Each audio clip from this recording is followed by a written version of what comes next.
start early. I think students should probably be visiting colleges, their junior year, freshman, sophomore year. They should really be focusing on doing as well as they can academically, being as respectful as possible in their school, adding a lot to their school community. One of the greatest pieces of advice I've heard from a guidance counselor to younger students, as freshmen and sophomores, is to pick the schools that you think you want to apply to, actually get their application and fill it out as you are today. And then fill it out again as you want to be when you apply to that school. So your job over the next 3-4 years is to fill the gap between where you are today with your grades and your activities to where you want to be in the future.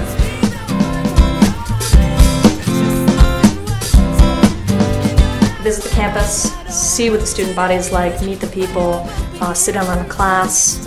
Is it lecture-based? Will you be doing a lot of the talking? You want to find a place where you're going to find your niche in theater or athletics or other aspects of the arts or extracurricular activities, because that's where you're going to meet most of your friends and find the connection that makes the school special to you.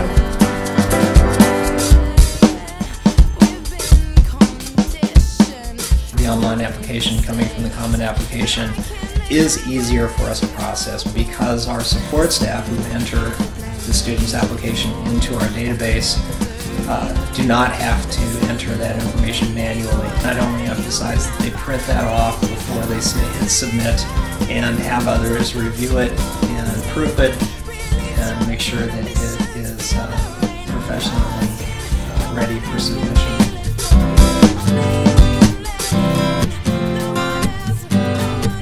Fill out all the information. Please read what you're supposed to fill out and fill it out. Don't leave it blank. Don't leave the high school blank. Please don't leave the Social Security number blank. We need everything that we ask for, we need filled out.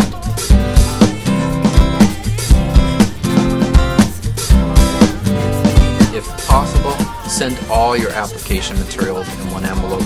That way we receive everything at one time and we don't have to deal with matching things up.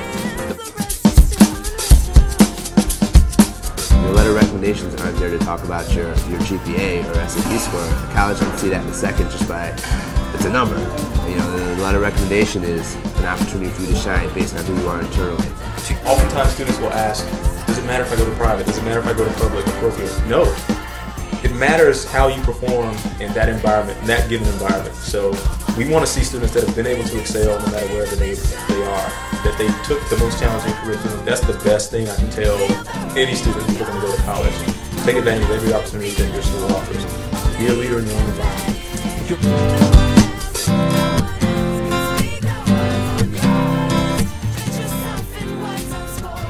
Make no assumptions.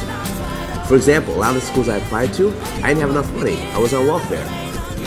I wrote letters to the schools that I applied to saying I don't have enough money to pay for the application fee. Some people thought, well, they're going to reject your application fee. Make no assumptions. You don't know what the schools are going to do. They all read my application. They all accepted. So that's not going to happen for every student, but it might happen for you.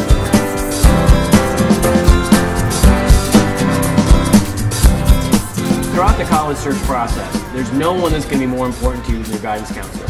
But in order to get the most out of their time, you have to be prepared, you got to keep your parents out of their hair, and you got to be positive about the experience. They're there to help you. They got a lot on their plate. They're helping a lot of students. Make sure you're doing what you need to do to work with them most effectively. There are lots of resources online, college search engines, where a student will input their criteria, what they're all about, their grades and activities, and it'll spit out a list of certain colleges. What CAPEX will try to do is reverse the process and sort of level the playing field. So now the colleges can actually search for you. What's the student's journey going to be like at this university or college? To me, that's much more important than just the end point of I got my diploma, okay, I'm gone now. Well, how about those 4 years? That's 4 years, that's what? If we all live to be 80 years old, that's 6% of your life, 5% of your life. You want that, aside from what it may do for you for the rest of your life, don't you want to enjoy and really appreciate that 5 or 6% of your life that you're never going to get back again? The goal isn't just to go to college, the goal is to have an amazing college experience.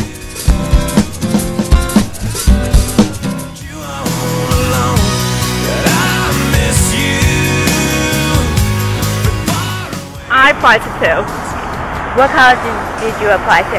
Bloomsburg and Kutztown. I applied to 10 colleges, a lot, and I applied to University of Miami, Northeastern, University of Delaware, UMass Amherst, NYU, Seattle University, Scranton, St. John's, and one more. That's good enough. The 5 colleges. TCNJ, NYU, Rutgers, Penn State, and Stevens. Colleges did you apply to?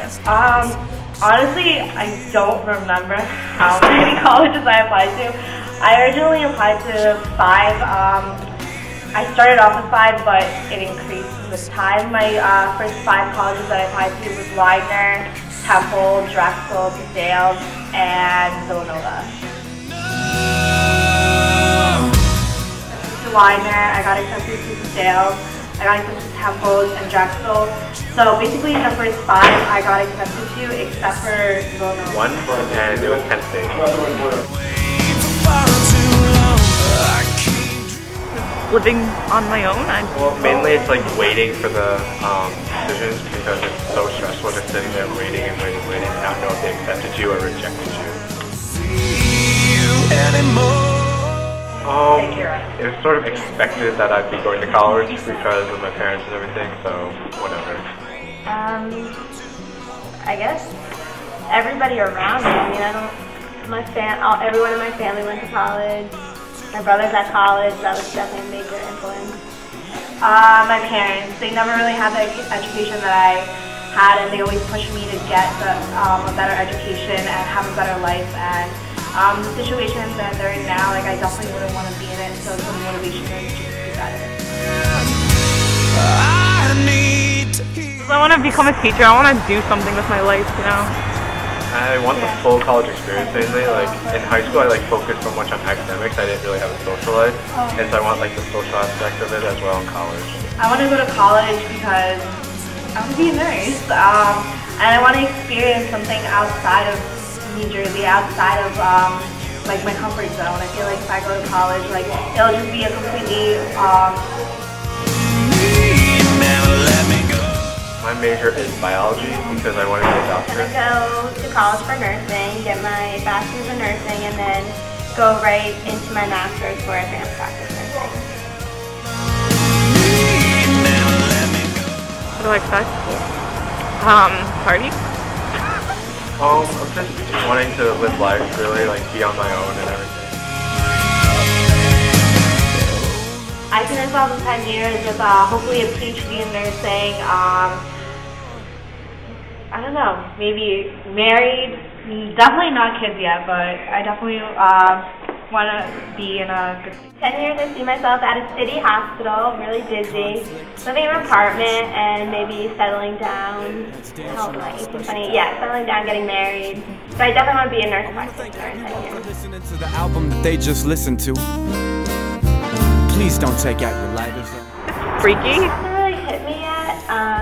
Probably once they start asking for capping down sizes is when I'll really start freaking out. Just yesterday I was sitting in the high school during my 8th grade graduation. It's kind of weird knowing that I'm a senior now and my brother's a freshman. I feel like I should still be a little girl, but now I don't know, it feels kind of surreal. It's surreal. I never expected it to be now. I thought yesterday was just first day of freshman. Trees look like ghosts appearing from the road. The crows flew south to heaven. I feel like every day, with friends and childhood memories I have with them. Probably the most important memories, the relationships I've had with the teachers and the guidance counselors and all the people at Bridgewater, just the good times with them. And I know there's something beautiful within my grasp. I have to say Miss Gibbons, because last year she helped me so much.